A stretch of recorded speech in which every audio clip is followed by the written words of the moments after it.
Hi అండి, అందరికీ నమస్తే. మిస్టర్ రాక్షసుడు పార్ట్ 13. స్టాఫ్ లో ఉన్న మగవాళ్ళందరూ ఉట్టి కొట్టడానికి ట్రై చేస్తూ ఉంటే ఆడవాళ్ళు ఉట్టి పైకి లాగుతూ వాళ్ళకి అందకుండా చేస్తున్నారు.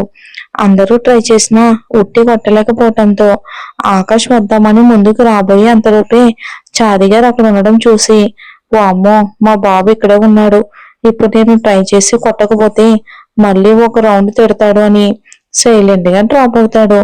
ఎవరు కొట్టలేకపోవటం చూసిన సిద్ధార్థ గారు విరాజ్ కి నచ్చచెప్పి పంపిస్తారు.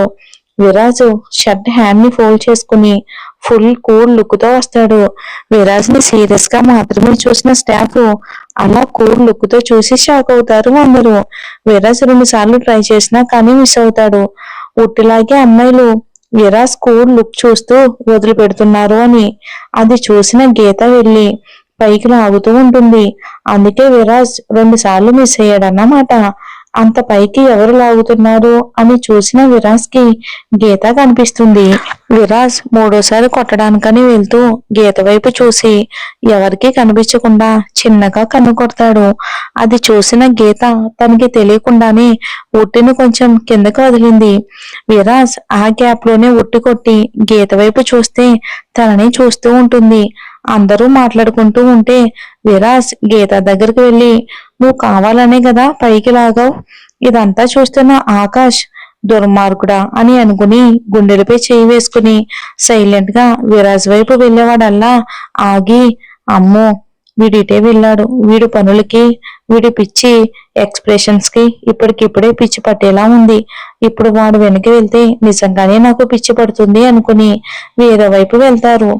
అందరూ పాట బాగా పాడినందుకు, గీతని వేడుకలు బాగా చేసినందుకు సిద్ధార్థ్ గారిని విరాజ్ ని మెచ్చుకుంటూ భోజనం చేసి వెళ్ళిపోయారు. గీత పాట పాడడం చూసిన స్టాఫ్ లో ఒక వ్యక్తి ఎవరికో కాల్ చేసి ఎవరికి తెలియకుండా గీత ఫోటో తీసి ఎవరికో పంపిస్తాడు. అందరూ వెళ్ళిన తర్వాత బామ గీతను దగ్గరకు తీసుకుని నుదుటిపై ముద్దు పెట్టుకుని, బంగారు తల్లి, నీ వల్ల ఈ ఇల్లు కలకలాడుతుంది అంటారు.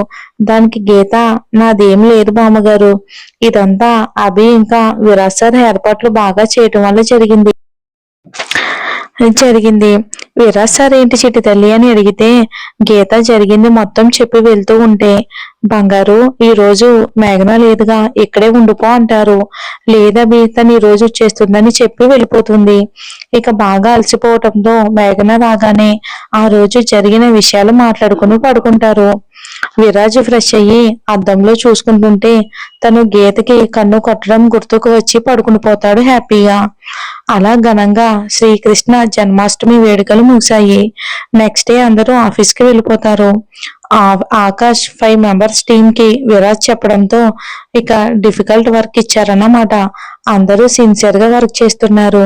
విరాజ్ అందరినీ గమనిస్తూ ఉన్నాడు. గీత తన వర్క్ లో చిన్న మిస్టేక్ కూడా లేకుండా ముందుగా కంప్లీట్ చేసింది. ఆకాష్ ముందుగానే ఇక నుంచి వాళ్ళు చేసిన వర్క్ ని విరాజ్ కి సబ్మిట్ చేసి ఎక్స్ప్లెనేషన్ చేయాలి అని చెప్పడంతో గీత మనసులో భయంగా ఉన్నా తప్పదు కాబట్టి విరాజ్ క్యాబిన్ కి వెళ్తుంది. తన క్యాబిన్ లో వర్క్ చేస్తున్న విరాజ్ ఎక్స్క్యూజ్ మీ సార్ అని వినిపించడంతో తలెత్తి చూడగానే టెన్షన్ పడుతూ తన ఎదురుగా నిలబడిన గీత కనిపిస్తుంది. విరాజ్ తన వైపు అలానే చూసి కమిన్ అని చెప్పడంతో గీత సైలెంట్ గా లోపలికి వచ్చి తన వర్క్ ఎక్స్ప్లెనేషన్ చేస్తుంది. గీత వర్క్ చేసిన తీరుకి ఆ ఎక్స్ప్లెనేషన్ కి విరాజ్ ఇంప్రెస్ అయిపోతాడు. Your work really too good అని చెప్పడంతో గీత థ్యాంక్ యూ సార్ అని చెప్పి వెళ్ళిపోతూ ఉంటే విరాజ్, మిస్ గీత, మిమ్మల్ని ఇంకా నేను వెళ్ళమని చెప్పలేదు అంటాడు. విరాజ్ మాటకి వెనక్కి తిరిగిన గీతకి విరాజ్ చైర్లో నుంచి లేచి వచ్చి టేబుల్ కి అనుకుని నిలబడి ఉంటాడు. విరాజ్ ని అలా చూసిన గీతకి కంగారు ఇంకా ఎక్కువైపోతుంది. వర్క్ ఓకే, కానీ నిన్న ఇంటి దగ్గర ఏంటి అలా మాట్లాడ్డావు అని అడుగుతాడు. గీత మనసులో ఈయన ఇంకేది మర్చిపోలేదా అని అనుకోగాని గీతని చూస్తున్న విరాజ్, నేనంత తొందరగా ఏది మర్చిపోను మిస్ గీత, నేను మనసులో అనుకున్నది కూడా ఇంకెలా అర్థమయ్యింది అనుకుంటుంది.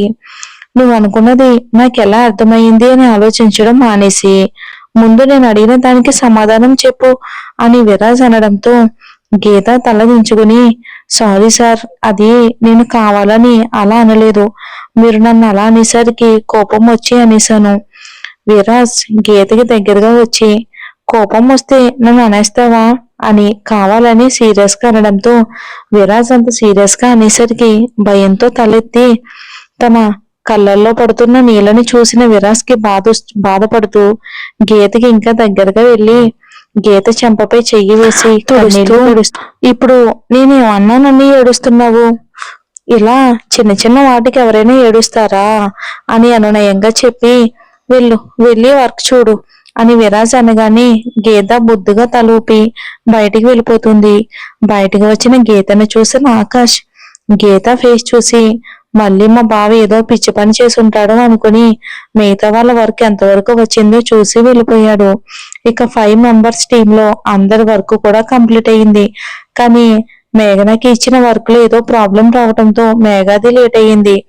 గీత నేను ఉంటాను, మీరు వెళ్ళండి అని చెప్పి అందరినీ పంపించేస్తుంది. ఆఫీస్ లో విరాజ్, ఆకాష్, మేఘ, గీత మాత్రమే ఉంటారు. ఇంటికి వచ్చిన సిద్ధార్థ్ గారికి గీత, మేఘనతో పాటు విరాజ్ కూడా రాకపోవడంతో విషయం ఏంటో తెలుసుకోవడానికని విరాజ్ కి కాల్ చేస్తారు. వర్క్ లో ఉన్న విరాజ్ కాల్ లిఫ్ట్ చేసి హలో మామ అని అనగానే, చిన్న ఇంకా నువ్వు ఇంటికి రాలేదు, అలాగే బంగారు మేఘన కూడా రాలేదేంటి? నాకు వర్క్ ఉండి లేట్ అయింది మామ, గీత కూడా మేఘనాకి తోడుగా ఉన్నట్టుంది అని అనగానే, సరే చిన్న, ఆడపిల్లలు ఈ టైంలో ఎలా ఇంటికి వస్తారో నువ్వు తీసుకునిరా అని చెప్పడంతో వాళ్ళ మామ మాటకి ఎదురు చెప్పలేక ఓకే మామ అని చెప్పి ఫోన్ పెట్టేస్తాడు. అప్పుడే మేఘన తనకిచ్చిన వర్క్ కంప్లీట్ చేసుకుని తన క్యాబిన్ కి వచ్చి ఎక్స్ప్లెయిన్ చేసి బయటకు వస్తుంది. అప్పుడే అక్కడికి వచ్చిన ఆకాష్, మేఘన మిమ్మల్ని నేను డ్రాప్ చేస్తాను పదండి, ఈ టైంలో వెళ్ళడం సేఫ్ కాదు అనగానే అప్పుడే బయటకు వచ్చిన విరాజ్, అవసరం లేదు, వాళ్ళని నేను డ్రాప్ చేస్తాను అని అంటాడు. అది విన్న ఆకాష్ మనసులో, నా లవ్ కి విలన్ ఎక్కడో లేడు, మా బావగడి రూపంలో మా పక్కనే ఉన్నాడు అని అనుకుంటూ ఉండగానే విరాజ్ ఆకాష్ ని చూసి, అంత ఫీల్ అవ్వకు, నువ్వు కూడా పద, ఈ రోజు అక్కడే ఉండొచ్చు అని విరాజ్ అనగానే ఆకాష్ మంచి ఎమోషనల్ మ్యూజిక్ వేసుకుని థ్యాంక్ యూ బావా, బావ అంటే నువ్వే అని అనగానే విరాజ్ సీరియస్ గా చూస్తూ చేసిన ఎక్స్ట్రాలు చాలు అని గీత వాళ్ళ వైపు చూసి పదండి అని చెప్పి వెళ్ళిపోయాడు. వాళ్ళు ఏం మాట్లాడుకుంటున్నారో తెలియక అలానే చూస్తున్న గీత, మేఘన విరాజ్ పదండి అని చెప్పడంతో సైలెంట్ గా విరాజ్ వెనకాలే వెళ్తారు నలుగురు. కారులో సైలెంట్ గా వెళ్తున్నారు. ఆకాష్ మేఘనతో మాట్లాడడానికి గొంతు సరి చేసుకుని మేఘన గారు అని అనగానే కాటేరు పంచర్ అయ్యి కారు ఆగిపోతుంది. మాట్లాడడానికి సీట్ బెల్ట్ తీసిన ఆకాష్ కి అలా కారు సడన్ గా ఆగడంతో ఆకాష్ తల వెళ్లి ముందున్న కారు భాగానికి తగులుతుంది. ఆకాష్ ఏడుపు మొహంతో విరాజ్ వైపు చూడగానే విరాజ్ భుజాలు ఎగరేసి యువర్ బ్యాడ్ టైం అని సింపుల్ గా చెప్పి కారు దిగుతాడు. ఆకాష్ అదే ఫేస్ మెయింటైన్ చేస్తూ కారు దిగుతాడు. వెనకాలే దిగిన గీత, మేఘకి విరాజ్ ఫోన్ లో కారు పంపించండి అని చెప్పడం కనిపిస్తుంది. గీత, మేఘన ఇద్దరు కూడా కారు కోసం వెయిట్ చేస్తూ ఒక పక్కనే నిలబడి ఉంటారు. అంతలో కాలేజ్ కుర్రాళ్ళు తాగి అటువైపు వెళ్తూ ఒక పక్కనే ఉన్న గీత, మేఘనాన్ని చూస్తారు. అటువైపుగా ఉన్న విరాజ్, ఆకాష్ ని ఆ కుర్రాళ్ళు చూడరు. వాళ్ళు గీత, మేఘన దగ్గర ఆగి, హలో బేబీస్, ఈ టైంలో ఇక్కడేం చేస్తున్నారు? మీకు కంపెనీ కావాలి అంటే మేము ఫుల్ గా ఫ్రీగా ఉన్నాము, ఇద్దరిలో మాకు ఎవరైనా ఓకే, ముఖ్యంగా ఈ బ్లాక్ డ్రెస్ అయితే డబుల్ ఓకే అని గీతని చూసి అంటాడు. ఆ మాటలు విన్న గీత వాడిని చెంప మీద కొడుతుంది. ఆ చెంప దెబ్బ తిన్నవాడు కోపంగా గీత చెయ్యి పట్టుకుని, ఎంత ధైర్యం ఉంటే నన్నే చెంప మీద కొడతావే అని తన చెయ్యి పట్టుకుని లాగుతాడు. మన హీరో ఎంట్రీ ఉంటుంది రండి నెక్స్ట్ ఎపిసోడ్ లో.